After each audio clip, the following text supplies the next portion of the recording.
When historians look back at the 20th century, the term Cold War dominates much of the discussion. For nearly half a century, the United States and the Soviet Union were locked in a tense struggle for global dominance. It wasn't always about direct battlefield clashes, but about ideology, influence, economics, technology, and global perception.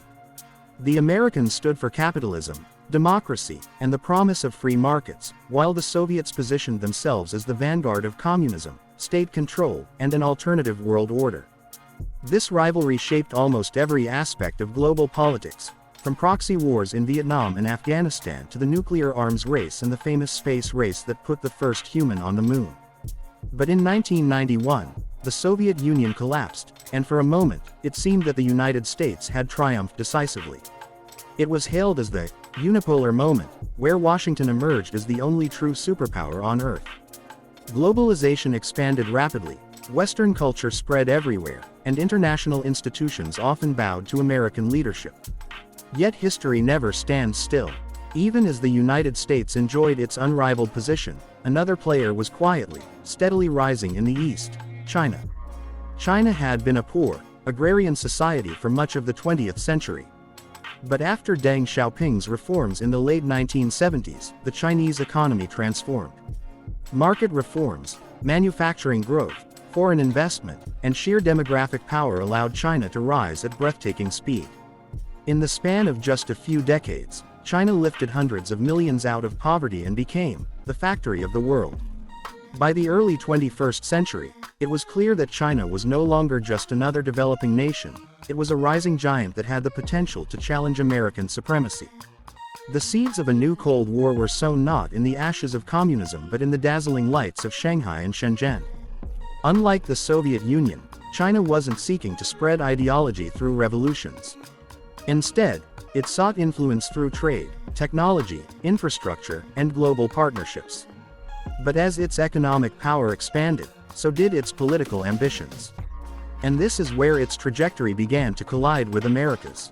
The US, used to being the unchallenged global leader, suddenly saw China building islands in the South China Sea, increasing military budgets, creating global trade networks like the Belt and Road Initiative, and even rivaling Silicon Valley in cutting-edge technologies like artificial intelligence and 5G.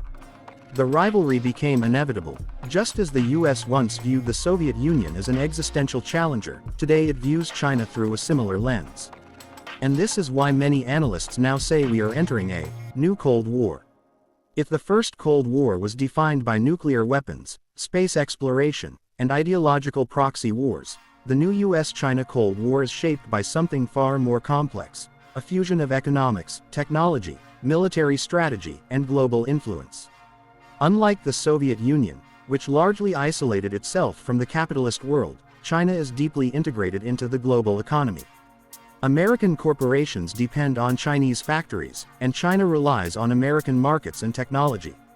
This economic interdependence makes the rivalry both dangerous and paradoxical: enemies on one hand, partners on the other. Technology is the new battlefield. In the 20th century, the US and the Soviet Union raced to build nuclear bombs and space rockets. Today, the race is over artificial intelligence, quantum computing, semiconductors, biotechnology, and 5G networks. Whoever wins this race will dominate the industries of the future. China has poured billions into its Made in China 2025 strategy, aiming to reduce dependence on foreign technology and dominate high-value industries. Huawei became a global leader in 5G, sparking alarms in Washington, where policymakers feared that Chinese dominance in communications infrastructure could allow Beijing to control data flows worldwide. Similarly, TikTok, owned by Chinese company ByteDance, became a viral global app, raising US concerns about data security and cultural influence.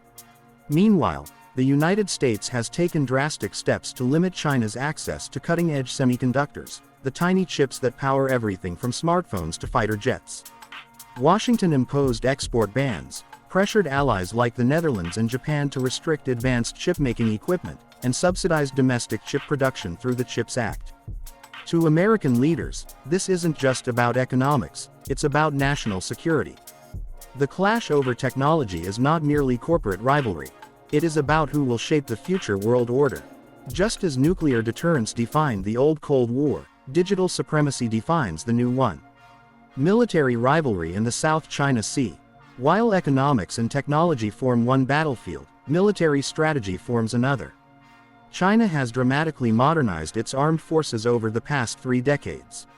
It now possesses hypersonic missiles, advanced fighter jets like the J-20, powerful naval fleets, and cyber warfare capabilities. Its navy is now the largest in the world by sheer numbers, and Beijing has invested heavily in anti-access, area denial systems designed to keep the US military away from its shores. The most dangerous flashpoint is the South China Sea. This vital waterway carries 1/3 of global trade, and China claims almost the entire area, building artificial islands and militarizing them with runways and missile systems. The US, however, insists on freedom of navigation, and frequently sends warships through the region. Every close encounter between US and Chinese vessels risks escalation. And then there's Taiwan. To Beijing, the island is a renegade province that must eventually be reunited with the mainland, by force if necessary. To Washington, Taiwan is both a democratic partner and a critical source of semiconductors, especially the world's most advanced chips, made by TSMC. If a conflict erupts over Taiwan, it could drag both powers into direct military confrontation, with catastrophic consequences for the global economy. Geopolitical influence and alliances. The Cold War with the Soviet Union was a bipolar struggle, 2 blocs facing each other across the Iron Curtain.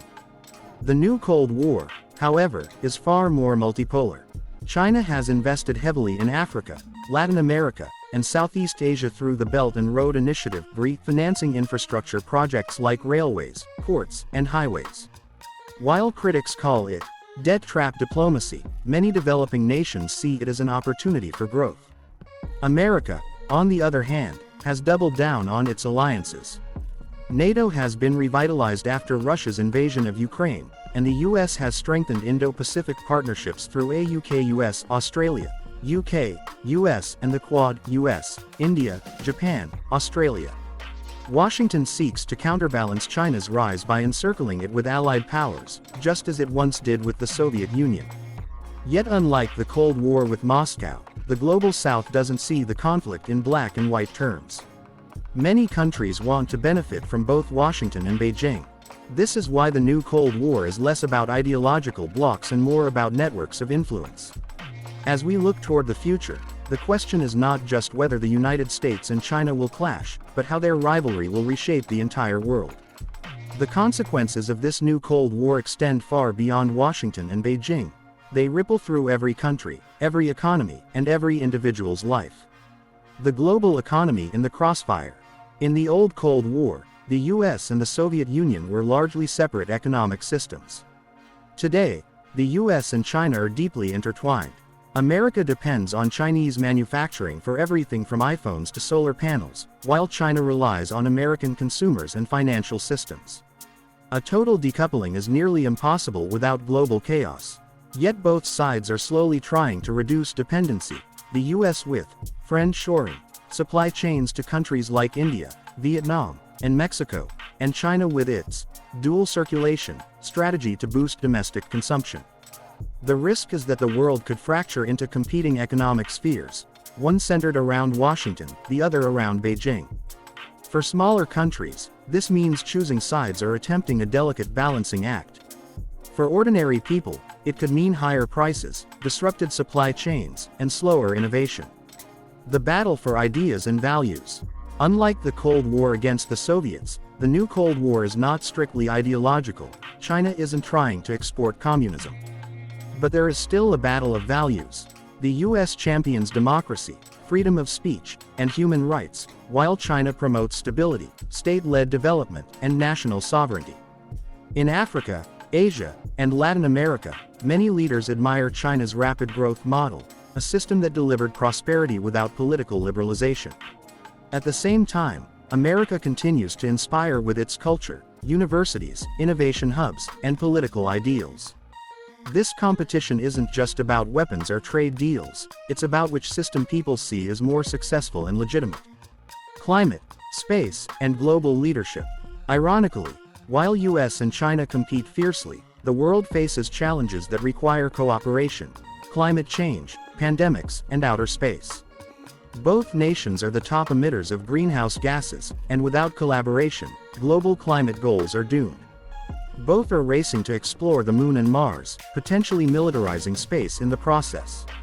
And both have to confront the reality that no matter how intense their rivalry becomes, they share the same planet. The future: clash or coexistence?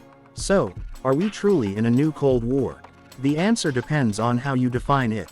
If Cold War means military standoff, economic competition, and ideological rivalry, then yes, we are already there. But unlike the old Cold War, this one is happening in a globalized, interconnected world. That makes it both more complex and more dangerous. There are three possible futures. 1. Escalation. The rivalry intensifies, leading to a full-blown Cold War with proxy conflicts, cyber attacks, and even the risk of hot war over Taiwan. 2. Managed competition.